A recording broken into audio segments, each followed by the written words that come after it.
Hola, ¿qué tal? En este video les voy a hablar de la ley de voltajes de Kirchhoff, abreviado como LVK. Esta ley nos dice que la suma de voltajes de una trayectoria o circuito cerrado debe de ser igual a cero, o en pocas palabras, que la suma de las caídas de tensión en un circuito en serie debe de ser igual al voltaje total de la fuente. Es decir, tenemos este circuito en serie, estas tres resistencias en serie. La resistencia R1 de 40 ohms conectada en serie a la resistencia R2 de 50 ohms, y a su vez esta resistencia R2 de 50 ohms conectada en serie a la resistencia R3 de 25 ohms. Pues estos 10 voltios, que es el voltaje total, se van a repartir en estas tres resistencias. Quiero que lo visualicen de la siguiente manera. Había comentado en varios de mis videos que no es la misma voltaje que corriente. La corriente se refiere al flujo de electrones y el voltaje se refiere a la fuerza con la cual esos electrones van empujados en el circuito. Entonces, como he comentado, se toma el sentido convencional de la corriente convencional, como si saliera por el polo positivo. Es un convenio que se tomó hace mucho tiempo. Entonces, por el polo positivo sale un flujo de electrones, van circulando por el cable.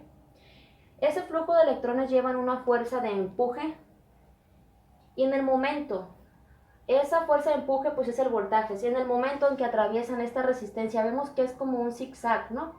La resistencia lo que hace es que ralentizan el paso de los electrones, o sea que si los electrones llevaban una fuerza, al momento de pasar por esta resistencia va a disminuir esa fuerza, va a caer un cierto porcentaje de esa fuerza, y eso se conoce como caída de tensión. Después de pasar la corriente por esta resistencia R1 con una determinada fuerza, va a haber una caída de esa fuerza, una caída de tensión o una caída de voltaje, la cual podemos llamar como deseemos. La voy a llamar V1, refiriéndome que es el voltaje en la resistencia R1.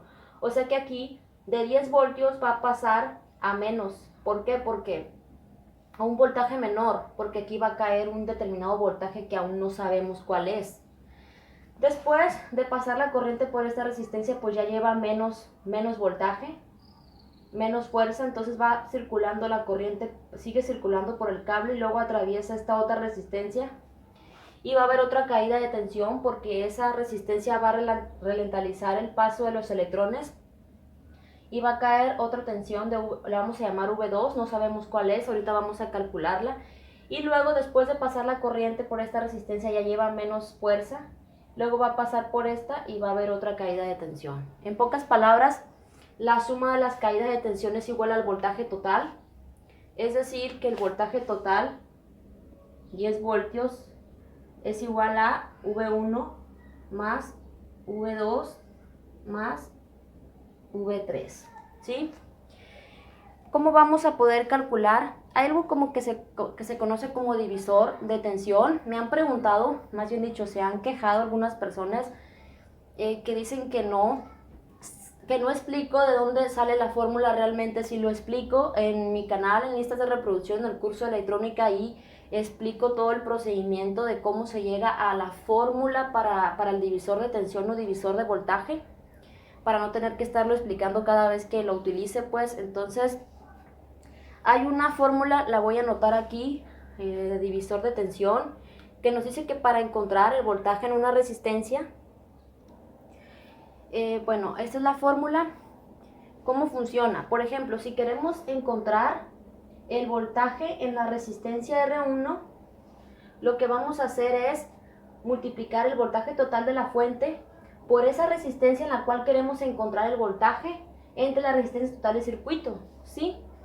Es decir, se multiplica el voltaje total de la fuente por el valor de esa resistencia donde queremos hallar el voltaje. Queremos hallar el voltaje de R1 entre la resistencia total. La resistencia total pues es la suma de R1 más R2 más R3. Por lo tanto, dándole valores, queda de la siguiente manera.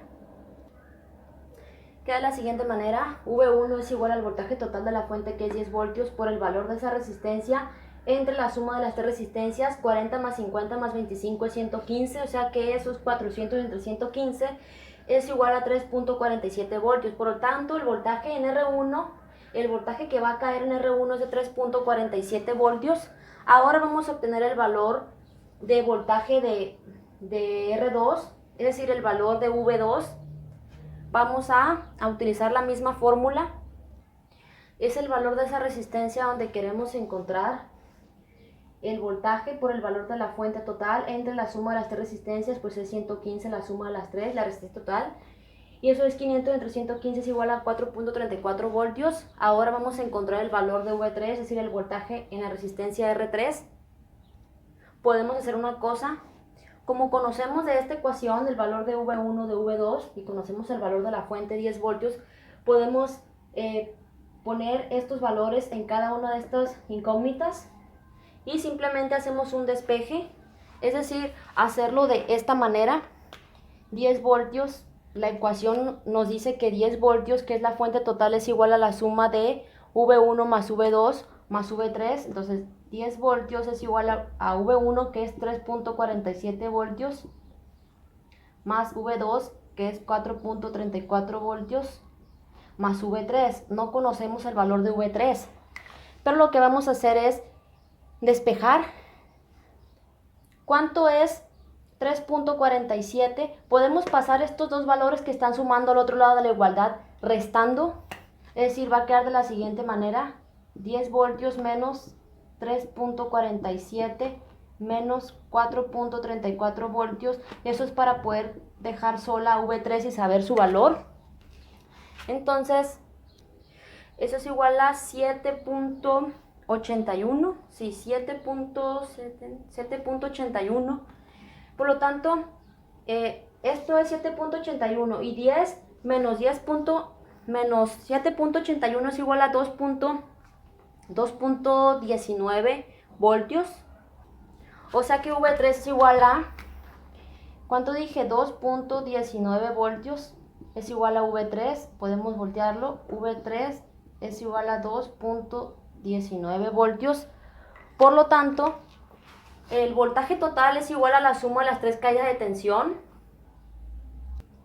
Si sumamos lo del lado derecho nos da 10 voltios, entonces 10 voltios pues es igual a 10 voltios. Es decir que el voltaje total es igual a la suma de las tres caídas de tensión. Es decir que el voltaje total se reparte en las tres resistencias y esto va a funcionar de la siguiente manera. Inicialmente son 10 voltios, la corriente va circulando, pasa por R1 y va a haber una caída de tensión de 3.47 voltios. Después de la corriente pasar por esta resistencia, van a ser los 10 voltios menos lo que cayó ahí. O sea que en este punto, en todo este punto, va a haber un voltaje de 6.53 voltios. O sea, 6.53 voltios, todo esto por acá. Hasta que pase por esta resistencia va a haber otra caída de tensión ahora de 4.34 voltios. Entonces después de pasar la corriente por esta resistencia van a ser los 10 voltios menos las dos caídas de tensión aquí. Por todo este punto va a haber un voltaje de 2.19 voltios. Todo esto, hasta que pase por aquí va a caer esos 2.19 voltios, ¿sí? Entonces esto es todo.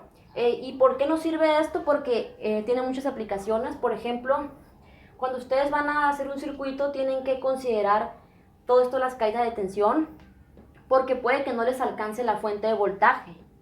Entonces tienen que hacer unos pequeños cálculos ahí para poder ir ajustando el circuito. Por ejemplo, utilizar la ley de Ohm. Eso lo he visto en muchos de mis ejercicios de prácticas.